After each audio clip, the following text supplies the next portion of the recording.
15 अगस्त को लाल किले की प्राचीर से दिए गए भाषण का एक शब्द अचानक भारत के डिजिटल स्पेस में सबसे बड़ा ट्रेंडिंग टॉपिक बन जाएगा। इसकी उम्मीद शायद किसी को नहीं थी।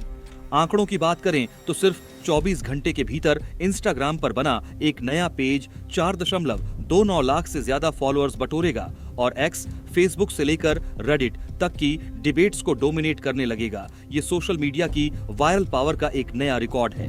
प्रधानमंत्री नरेंद्र मोदी द्वारा इस्तेमाल किया गया शब्द दिमागी नक्सल अब केवल एक पॉलिटिकल स्टेटमेंट नहीं रहा, बल्कि इंटरनेट कल्चर का एक नया सिंबॉलिक ट्रेंड बन चुका है।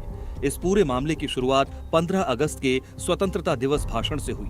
प्रधानमंत्री नरेंद्र मोदी ने राष्ट्र को संबोधित करते हुए कहा कि देश ने जंगलों में हथियार उठाने वाले पारंपरिक नक्सलियों के खिलाफ तो बड़ी सफलताएं हासिल कर ली हैं, लेकिन अब भी कुछ दिमागी नक्सली मौजूद हैं।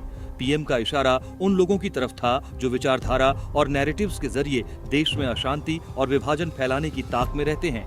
उन्होंने देशवासियों से ऐसे तत्वों को पहचानने और उन्हें मुख्यधारा से अलग थलग करने की अपील की।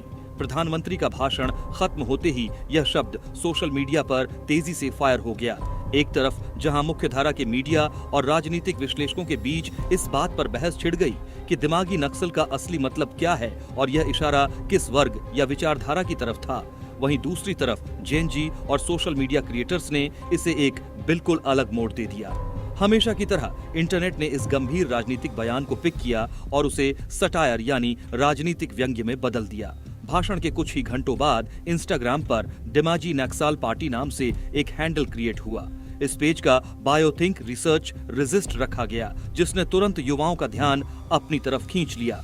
बिना किसी पेड प्रमोशन या फॉर्मल लॉन्च के इस पेज के फॉलोअर्स की संख्या 24 घंटे में 4.29 लाख का आंकड़ा पार कर गई। सिर्फ इंस्टाग्राम ही नहीं बल्कि एक्स और फेसबुक पर भी इसी नाम से दर्जनों पैरोडी पेजों की बांट आ गई, जिन पर लाखों लोग धड़ाधड़ जुड़ने लगे।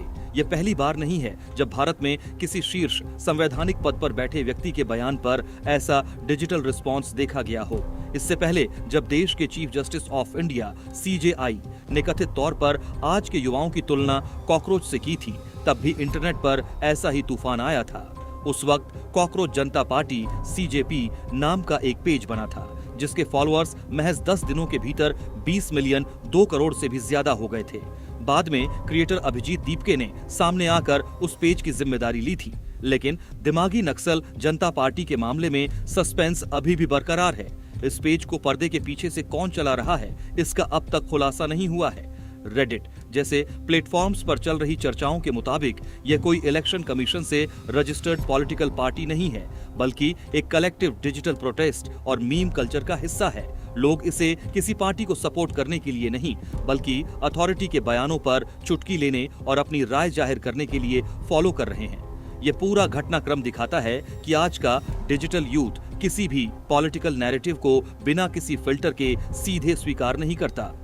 लाल किले से निकला एक सख्त राजनीतिक शब्द कुछ ही घंटों में एक वायरल ट्रेंड, मीम और सटायर का जरिया बन गया।